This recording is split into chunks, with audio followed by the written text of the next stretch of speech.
Today we're going to look at the Amplified Study Bible by Zondervan. The Amplified Study Bible is 2,258 pages with 14 full-color maps in the back.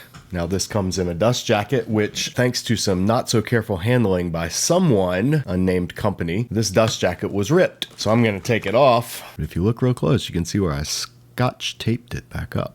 I'm basically MacGyver. So this is the hardcover edition. I believe it is also available in a number of bindings, but I stopped really keeping up with that because you can easily find that on Amazon or ChristianBook.com or wherever you're buying study Bibles from. Now, the original Amplified Bible was produced in the early to mid-60s, 62, 64, 65, by the Lockman Foundation, and in 1987, the expanded edition was produced, and that's what this study Bible is. And there's a foreword at the beginning that tells you all about that, the history of the Amplified translation, and what the purpose and goal is. Now, this is a double-columned Bible, not really much marginal room, and the paper is really thin, so you do get some ghosting. There are no illustrations, but there are a number of charts, maps, and diagrams sprinkled throughout, as well as Zondervan's series of color maps in the back. At the beginning, there's an introduction, and it tells about the Amplified translation and how the Amplified Bible came about. Then it gives you the features in the Amplified Study Bible. So it lets you know up front, there are 5,000 concise study notes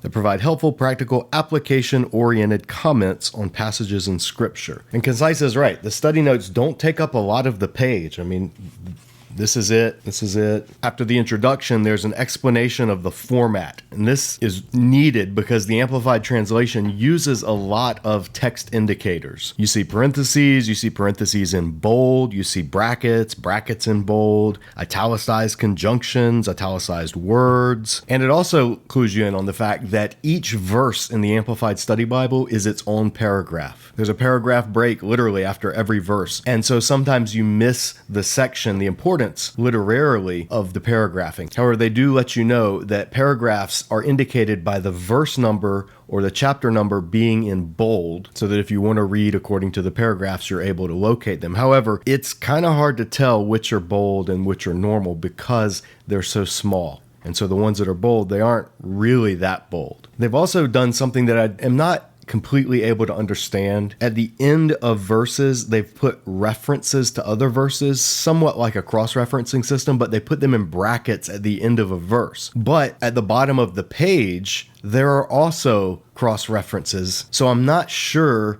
what the significance of the verses that are in brackets at the end of each verse actually is. So here's an example I'll show you. In Mark 9:42, at the end of the verse, in the brackets, it says, Matthew 18:6, Luke 17:2, which I guess it's saying these are cross-references. Then at the bottom, down in the cross-reference section, it says Matthew 18:6, Luke 17:1. I don't know what the purpose of these verses in the brackets are. If somebody out there that uses the Amplified translation knows the answer to this and you want to let me know in the comments below, I would really appreciate it, because it seems pretty redundant, and the verses that they're referencing in the text versus down in the cross-referencing section at the bottom of each page don't always match up. So I don't know what's going on there. It's kind of weird. After that, there is a quick, and I mean quick, Old Testament overview, literally like a 1 or 2 sentence summary of every book in the Old Testament. They also do that in the New Testament as well. And then we come to Genesis. Now, the book introductions for each book are less than a page in length, like literally a half-page introduction for every book of the Bible. It tells you the author, the times, a key verse, and then a quick theme paragraph. So you are not getting standard study Bible book introductions. In between the Old Testament and the New Testament, there is a timeline from Malachi to Christ that shows you the different rulers and the different empires and dynasties that popped up. And then on the next page, there's a chart that goes a little more in detail about the Maccabean and the Hasmonean rulers, which is from the Zondervan Encyclopedia of the Bible. And then we're at the New Testament. After Revelation, there is an index of all the theological notes by location, so arranged how they appear in this Bible, starting with Genesis, going all the way through to Revelation. Then there's those same theological notes indexed by the title. So the first one, you could look at the books of the Bible and say, okay, what theological themes are going to crop up here? And you could just go book by book. The second one, you could look for specific themes themes and find where they are instead of having to thumb through the whole thing. So just two different ways of indexing the same material. Then there's a topical index that's about 150 pages long, so fairly extensive, but not exhaustive. After that is the map index and then the color maps at the back. This is not a red letter Bible, it's a black letter edition. And with the exception of the maps in the back, there is no color anywhere in the Bible. It's all black and white. When you come to Genesis, it begins by noting the time of Genesis, and it puts 4000 BC. So that's a subtle way of letting you know that the notes are coming from a largely young earth view of the Bible in terms of the dating. And they also do note the possibility of what was called the gap theory, where the rise and the rebellion and the fall of Satan all happened between Genesis 1:1 and 1:2. Now, they don't press it heavily, and they don't press the young earth creationism heavily, but when they offer possible interpretations, they're usually going to come, at least what I've seen in Genesis, from that approach. But the notes do discuss a little bit of how Genesis was somewhat polemic against ancient Near East views of things like idolatry or astrology, and how it would compare to the competing worldviews of ancient Israel. Not a lot. Again, there's not a lot of anything in the notes because they're so short, but they do touch on it. Now, because this is the Amplified Bible translation, the text itself somewhat serves as study or interpretive notes. What I mean by that is the Amplified Bible tries to fill out the range of meanings that terms could have in Hebrew or Greek or Aramaic, and they do so by sticking them into the text itself, either in brackets or italics or in some way that lets you know, hey, this is what this means in the original language, at least in theory. So, for example, they translate Genesis 1:1, in the beginning, God, parentheses Elohim, created, brackets, by forming from nothing the heavens and the earth, brackets Hebrews 11:3. The earth was formless and void, or a waste and emptiness. So they're giving you two possible ways of translating tohu vabohu. And darkness was upon the face of the deep, brackets, primeval ocean that covered the unformed earth. So they're giving you the definition of tehom, the deep. The Spirit of God was moving, parentheses, hovering, brooding over the face of the waters. So they let you know the Hebrew word, merachefeth, has in mind the action of a bird hovering or brooding over their nest. And God said, let there be light, and there was light. God saw that the light was good, parentheses, pleasing, useful,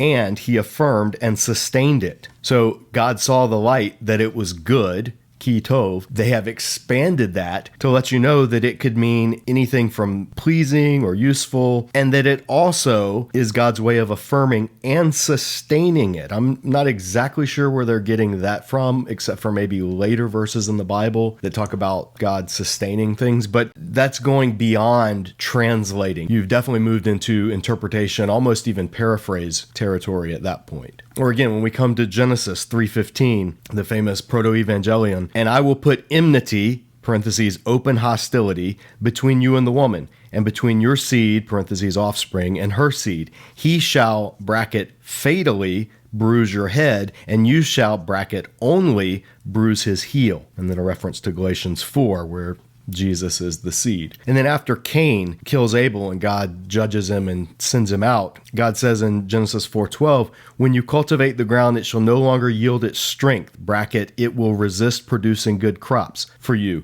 You shall be a fugitive and a vagabond, bracket, roaming aimlessly on the earth, bracket, in perpetual exile without a home, a degraded outcast. Nothing in the text says that at all. So that is an interpretive note being put into the text of the Amplified Bible. Now, whether or not it's true or justified theologically or contextually is a different discussion. But in the Amplified Bible, it's important to know that you're not reading a translation in the typical sense of the word. The Amplified Bible is not a translation in that way. It's an amplified translation. You're getting the translation and a lot of other stuff through an amplifier. And in that way, the notes of the Amplified Study Bible are a bit longer than just the little sections at the bottom of the page. You just have to know they're woven into the translation itself. When you come to Genesis 6, the sons of God and the daughters of men, they do a pretty good job balancing the views that it is talking about angels coming down and procreating with human females, or the view that it's the line of Seth intermarrying with the line of Cain, and they don't take a stance. They say either is possible. Unfortunately, they left out the third major view of that passage, which is that the term sons of God is a title that ancient tyrants or warlords adopted for themselves. And regardless, there are three main interpretations of the passage, not just two. They didn't say anything about the third one. That was kind of disappointing. But I did like that they didn't take a firm stand, because that, of all passages in the Bible, is one of the most mysterious. Anybody that tells you they know exactly what Genesis 6 is all about, they're either ignorant or they're being dishonest. When we come to the flood, they do argue that the flood was a truly global flood. They say the text makes this clear, and that amount of water is more than enough to account for all of the geological features that we see today. So that is textbook flood geology, young earth creationism, and it's the only view that's given when it comes to the Genesis flood. When we come to Exodus, the notes presume the earlier dating of the Exodus in the 15th century, not the later 12th century dating. So they posit that the Pharaoh at the beginning of Exodus was likely one of the Hyksos rulers, and that explains his paranoia at the explosion of the Hebrew population, perhaps. Pharaoh, who ordered all of the Hebrew babies killed, would have been Thutmose, which puts those events between 1539 and 1514 BC. They do not take a position on where the Red Sea is, Yam Suf, nor do they take a firm stance on the location of Mount Sinai. They don't really note any other possible locations. So on the map, it's just the traditional location of Sinai, and the study notes don't really give any more historical background on that. And in the later chapters of Exodus, there aren't any depictions, there are no illustrations, there are no diagrams of things like the tabernacle or the priestly vestments or anything like that. When we get to Romans, there's just not much. I mean, again, a half-page book introduction doesn't really mention anything about the Jew-Gentile controversy in Rome. It just kind of gives this as Paul's general statement of the gospel. And in Romans 7, the eye of Romans 7, who is this figure that Paul is describing, there are really almost no study notes that even get into Romans 7 at all. There are 5 notes total for all of chapter 7. None of them having to do with the identity of who Paul is depicting in that chapter, and whether it's a believer talking about an ongoing struggle with sin, or whether it is a picture of what it looks like to not be in Christ and try to war against sin unsuccessfully. There's no mention whatsoever of anything in these study notes. And in chapter 9, when it comes to predestination, election, that whole discussion, the note is weird, because in the text of Romans 9:20, it says, "On the contrary, who are you, O man, who answers arrogantly back to God and dares to defy him? Will the thing which is formed say to him who formed it, why have you made me like this?" But then the study note, if you look right here at 9:20, it says answers angrily back to God. So the study note doesn't even match the translation itself. That's weird. I don't know if that's the difference between the original edition of the Amplified and the expanded edition, or just an oversight or a typo. I'm not sure. But the note is not really explanatory at all. It just says, the question is not why are some saved and some condemned. Everyone deserves condemnation, and it's only by God's grace that anyone is saved.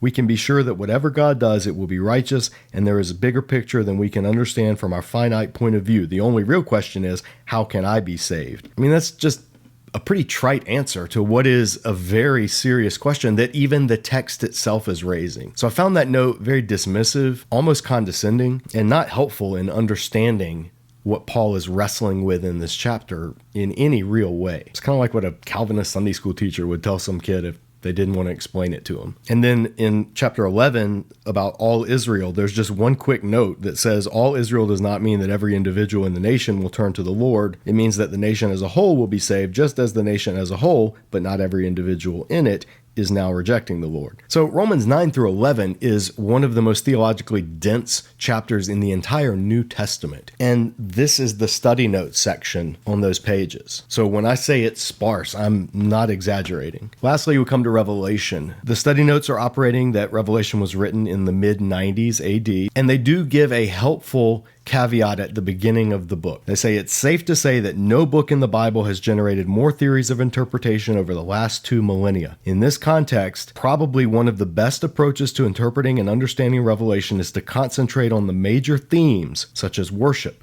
When the reader does that, one finds great comfort and assurance in the book. Many scholars think the purpose of the book is to provide comfort in the midst of persecution and difficult times, as the form of the book is in the tradition of Jewish apocalyptic literature that is designed to communicate hope through symbolic imagery. That's a good way to start somebody out if they're going to read Revelation, especially if you're not going to give a lot of explanatory detail in your notes. So historically, here's an example. We always look at how to study Bible handle the church at Laodicea, Revelation chapter 3. What amount of historical background do they give to help make sense of that passage? And there's a short note on Laodicea. It says Laodicea was 45 miles southeast of Philadelphia, 90 miles east of Ephesus. It was a wealthy city with thriving banks, a textile industry, and a medical school. The city was also known for its sparse water supply. All of these characteristics are played upon in Christ's message to the church. They are played upon, but they don't go into the detail, especially the whole hot versus cold and how that was a direct reflection of the water supply of Laodicea, them getting their hot water from Hierapolis and their cold water from Colossae.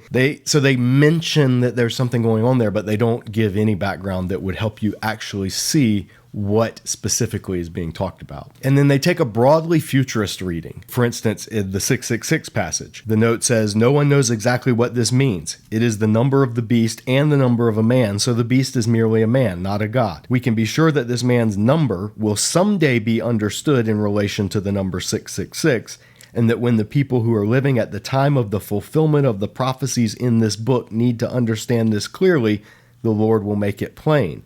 In the meantime, the warning is enough for all that will hear." Well, it was clearer to the original audience, the ones who were living when these things were taking place. But on a futurist reading, everything in Revelation is only for future events. Now, we've done a deep dive here at Disciple Dojo on this number 666 and what it actually means. So be sure to check that video out if you haven't seen it already, as well as the condensed superhero seminary version that our esteemed faculty member, Professor Beastman, walks us through. I'll put links to both of those videos in the description below. When it comes to Revelation 20 and the question of the millennium, premillennial, amillennial, postmillennial, nothing. You don't get any discussion in the study notes of the millennium. It's just considered a future time when Satan will be bound and then briefly let out to deceive the nations. But I mean, that's literally all that the text itself says. So the notes just repeat what the text says. There's no explanation of this concept of the millennium or how different Christians have read this passage. So let me share a couple of thoughts, not only about the Amplified Study Bible, but also about the Amplified translation in general. And these are just like all of these reviews, these are my opinions.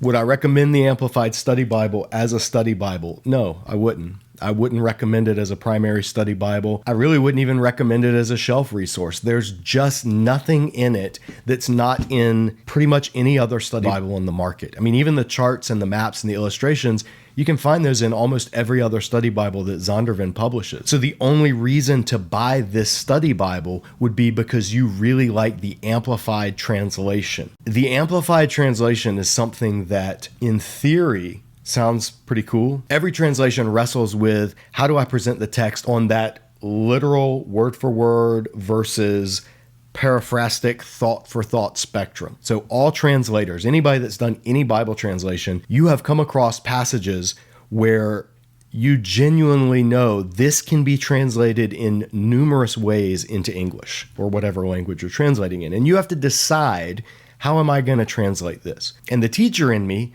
always wants to bring out all of the aspects of the original language to English speakers so they can see a little bit more fully what the text is saying. So there's always a desire to amplify any English translation. And that's a good thing. I like what they try to do. The problem is, by putting it in the text itself, not as a footnote or an explanatory note of why you're making the decision you're making, the problem is you mislead people who don't have access to the original languages into thinking that a word, because it can mean all of these different things, that in every instance it does mean all of those different things. And that's just not true.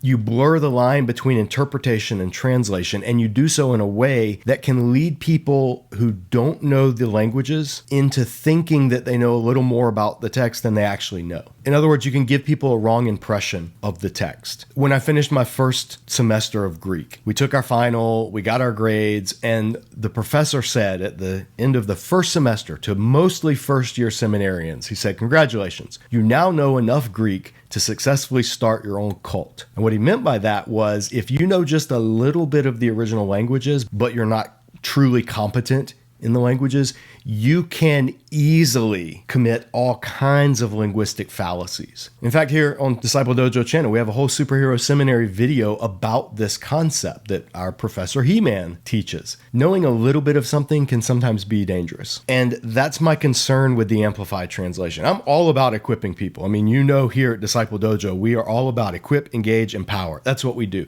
That's why I like what the Amplified Bible tries to do. My problem is I don't think it executes it in a very helpful way. Personally, I think if you're looking for what the Amplified translation is trying to do, a better option would be to get a copy of the Net Bible Full Notes Edition. We've reviewed it here on the channel, and it not only has a good translation, the NET, I don't always agree with it, but it's overall a good translation. And the notes in the Net Bible explain why the translators made the decisions that they made based on either the text critical information or the linguistic, vocabulary, grammatical information of the language itself. You don't get that in the Amplified Bible. You're just getting all of these kind of numerous definitions put right there in the text all side by side, and it almost becomes a salad bar translation. You know, oh, this word, I like that meaning. I'm not trying to slam the Amplified translation. It's not like if you have one, you need to throw it away or burn it or anything like that. You just need to know what it is you have. I've had people in small groups that I lead where we're all reading through different translations. We're reading through a book of the Bible,